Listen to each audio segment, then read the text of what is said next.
Jangan lupa subscribe YouTube channel Metro TV News dan jangan lupa nyalakan notifikasinya. Komnas Hak Asasi Manusia atau Komnas HAM berkunjung ke Jambi untuk mendatangi rumah keluarga Nofriansyah Yosua Huta Barat atau Brigadir J pada hari Sabtu 16 Juli. Kedatangan Komnas HAM ini guna mengumpulkan sejumlah bukti seperti foto dan juga video yang diperoleh dari keluarga korban. Untuk pembahasan lebih lengkapnya kita akan bicarakan dan kita diskusikan bersama Khoirul Anam, Komisioner Komnas HAM melalui sambungan Zoom. Selamat pagi, Bapak, salam sehat. Selamat pagi, salam sehat. Baik, selamat pagi semuanya. Salam sehat, kabar baik Pak Hairul. Pak Hairul, bisa dipaparkan apa saja fakta-fakta baru yang didapatkan oleh Komnas HAM pada saat mengunjungi pihak keluarga di Jambi? Ya, yang kami temukan seperti yang sudah kita bicarakan sebelumnya, bahwa kami mendapatkan sejumlah foto. Tentu saja foto ini lebih banyak daripada yang beredar di publik. Ya, beberapa waktu yang lalu kami juga mendapatkan video yang itu juga lebih banyak dengan video yang ada yang sudah beredar di publik. Nah, yang paling penting bukan soal fotonya, itu sangat penting, tapi yang lebih penting lagi adalah konteks soal video dan soal fotonya, karena konteks itu akan menjelaskan banyak hal secara signifikan. Nah, itu yang kami peroleh. Di samping itu berbagai keterangan ya yang kami peroleh dari pihak keluarga. Apa isi foto-foto dan video itu, Pak Hairul, bisa dipaparkan lebih detail lagi? Iya, khususnya foto terkait luka ya, terkait luka. Nah, foto terkait luka ini yang paling penting kan sebenarnya konteks ini misalnya begini. Foto ini diambilnya seperti apa? Ya, penglihatan pertama kayak apa, terus di fotonya kayak apa, mengambilnya bagaimana posisi kameranya dan lain sebagainya, termasuk juga sentuhan terhadap fisik dan jenazah ya, maksudnya fisik jenazah Brigadir J ini kayak apa, sehingga kita bisa memperoleh lebih luas dari sekedar gambar yang ada dalam foto tersebut. Oke, jadi Termasuk ini terkait waktu dengan pengambilannya. pencocokan data ya Pak ya, dari apa yang sudah disampaikan oleh pihak kepolisian dan bagaimana dari foto dan juga video yang dikumpulkan dari Jambi. Gimana? Ini terkait dengan pencocokan apa yang disampaikan dari pihak kepolisian dan juga apa foto video yang diperoleh dari Jambi, begitu maksudnya? Oh, enggak. Ini kan beredar ya di publik sebelum kami datang ke Jambi itu, foto-foto dan video. Dan foto-foto itu juga diberikan keterangan di publik bahwa terjadi tindakan penyiksaan atau kekerasan, di samping memang ada penembakan. Nah, itu kami cek di keluarga secara langsung, bagaimana foto itu diambil, ya, kapan waktunya, dan kita tanyakan juga kesimpulan-kesimpulan itu kenapa disimpulkan misalnya ini sayatan, ini bukan dan lain sebagainya, itu kenapa. Nah, itu konteks itu kami dalami karena itu penting bagi kami untuk meletakkan bahwa memang faktanya ya tidak bergerak dari fisik jenazah almarhum. Misalnya yang beredar misalnya kalau di publik dengan berbagai komentar soal jahitan misalnya. Kita tanya, ini jahitan karena sesuatu atau jahitan karena otopsi misalnya, begitu kita tanya. Loh, kok kenapa ada posisi seperti ini, dikatakan demikian. Nah, ini posisi mengambil analisis dan kesimpulan itu diambil dengan cara yang bagaimana.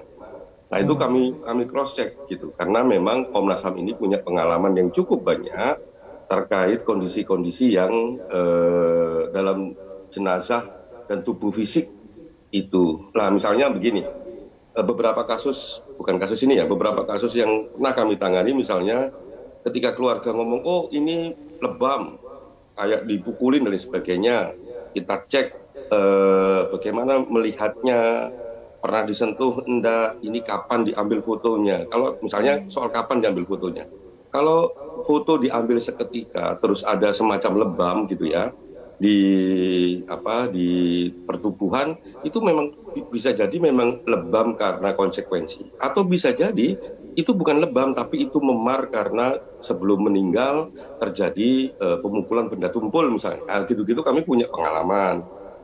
Soal luka sayatan misalnya, oh ini kok luka sayatan, kita tanya bentuknya kayak apa, karakternya kayak apa, karena kalau itu memiliki ciri khas antara luka sayatan dan luka tembak, itu kami cross check lebih dalam gitu.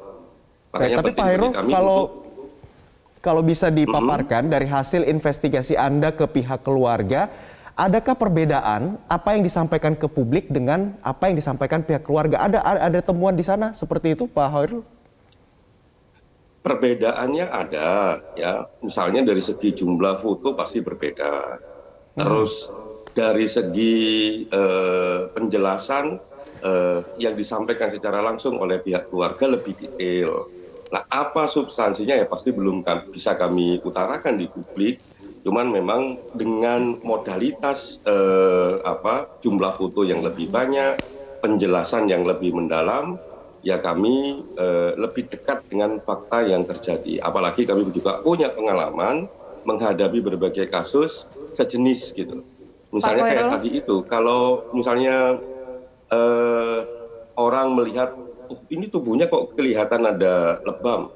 Apakah lebam ataukah memar itu kan memiliki konsekuensi yang berbeda. Itu Pak Khairul, Pak Khairul, pada saat berkunjung ke sana setelah data-data dikumpulkan, ada tidak indikasi kalau memang ada pelanggaran HAM sebelum Brigadir Yosua ini meninggal? Belum bisa kami simpulkan. Ya, ini terlalu dini kalau kami simpulkan sekarang ada ataukah tidak. Tapi yang pasti semua fakta kami kumpulkan, semua fakta kami kumpulkan, dan ini kan masih tahap awal ya, secara prinsip imparsialitas ini masih dari pihak keluarga. Nantinya kami akan panggil teman-teman kepolisian untuk dimintain keterangan. Misalnya kami akan tanya kepada rumah sakit misalnya yang melakukan otopsi. Ini gimana prosedur, ini gimana posisi jenazah sebelum dilakukan otopsi dan lain sebagainya. Itu akan lebih menjelaskan apakah terjadi sayatan, ya, apakah terjadi penembakan, luka tembak, luka sayat. Kalau dua-duanya terjadi di mana, kalau cuma salah satu, kenapa? Nah, itu kan butuh perbandingan semua foto. Nah, itu belum kita lakukan, ya nggak mungkin kita bisa menyimpulkan apapun.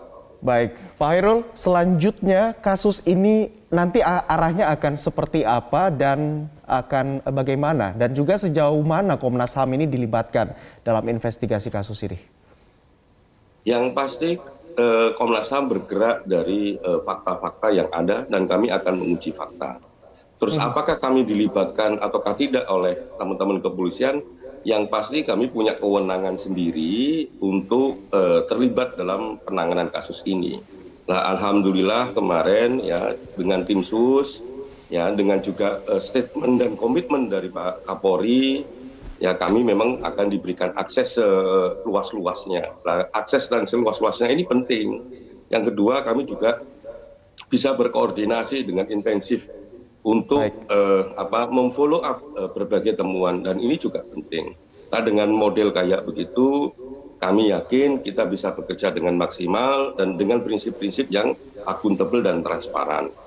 Nah, ini teman-teman kepolisian juga aktif untuk membuka ruang akses. Nah, misalnya kayak berbagai pertanyaan dari rekan-rekan media misalnya soal kapan Komnas HAM mengambil keterangan dari Irjen Sambo. Ternyata pihak Irjen Sambo juga menyambut dengan baik.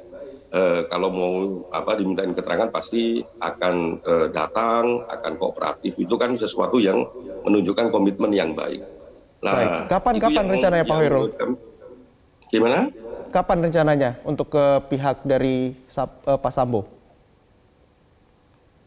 Kami sedang mendiskusikannya.